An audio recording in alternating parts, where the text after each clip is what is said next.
नमस्कार, आप देख रहे हैं न्यूज़ रूम पोस्ट और आपके साथ मैं हूं सुबोध। चर्चा और इंतजार के लंबे चले दौर के बाद गुरुवार को टाटा समूह ने औपचारिक रूप से एयर इंडिया का अधिग्रहण कर लिया। टाटा ग्रुप के लिए ये मौका बेहद खास रहा क्योंकि 7 दशक बाद एयर इंडिया की घर वापसी हुई। 1932 में ही टाटा ग्रुप ने एयर इंडिया की स्थापना की थी और आज़ादी के बाद 1953 में इसका राष्ट्रीयकरण कर दिया गया। लेकिन बड़ा सवाल ये उठता है कि एयर इंडिया कर्ज के जंजाल में कैसे फंस गई, जिसके बाद सरकार आखिरकार इसे बेचने का फैसला किया। आज इस वीडियो में हम आपको एयर इंडिया के पतन की दास्तान सुनाने जा रहे हैं।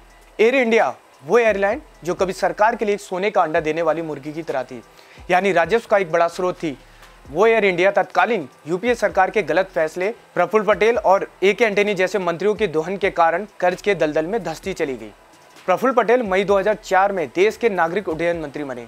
उस वक्त एयर इंडिया 42% हिस्सेदारी के साथ बाजार में अधिग्रहण हुआ करती थी। पटेल एक फ्लीट एक्विटेशन घोटाले में शामिल थे, जिसमें मंत्रालय ने बिना किसी राजस्व योजना के अतिरिक्त विमानों को तैनात करने के लिए बिना योजना रोडमैप बनाए 50,000 करोड़ रुपए से ज्यादा 68 विमान खरीदने का फैसला किया था। 68 विमानों में से मंत्रालय ने बोइंग कंपनी से 27 ड्रीमलाइनर खरीदने का प्रस्ताव रखा। ये एक ऐसा सौदा था जिससे इसकी निर्माता अमेरिका कंपनी को फायदा होता। उस वक्त नागरिक उड्डयन मंत्रालय में अतिरिक्त सचिव और वित्तीय सलाहकार वी सुब्रमण्यम ने इस फैसले का विरोध किया, लेकिन बाद में उन्हें हटा दिया गया। इस सौदे को लेकर विशेषज्ञों ने यह भी सवाल उठाया कि 7,000 करोड़ रुपए के कारोबार वाली एयरलाइन 50,000 करोड़ रुपए का ऑर्डर क्यों दे रही है। इस पूरे सौदे पर सीएजी की ऑडिट रिपोर्ट में कहा गया कि एयरलाइन वित्तीय संकट में है, वेतन भुगतान और एटीएफ जिम्मेदारी को निभाना कठिन होता जा रहा है। यदि एयरलाइन का वजूद बनाए रखना है तो प्रबंधन को व्यक्तिगत हितों को अलग रखना होगा और एयरलाइन की हालत में सुधार होने तक कुछ सख्त फैसले लेने होंगे। इसके अलावा प्रफुल्ल पटेल पर यह भी आरोप लगाया गया था कि उन्होंने इंडियन एयरलाइंस के प्रबंधकों को विशेष क्षेत्रों में उड़ान वापस लेने या मौजूदा उड़ान के समय को बदलने का आदेश देकर अपने करीबी दोस्त विजय माल्या की किंगफिशर एयरलाइंस को फायदा पहुंचाया। उनके इस काम के लिए उन्हें इंडियन एयरलाइंस के अधिकारियों ने उन्हें किंगफिशर के मंत्री उपनाम दिया था।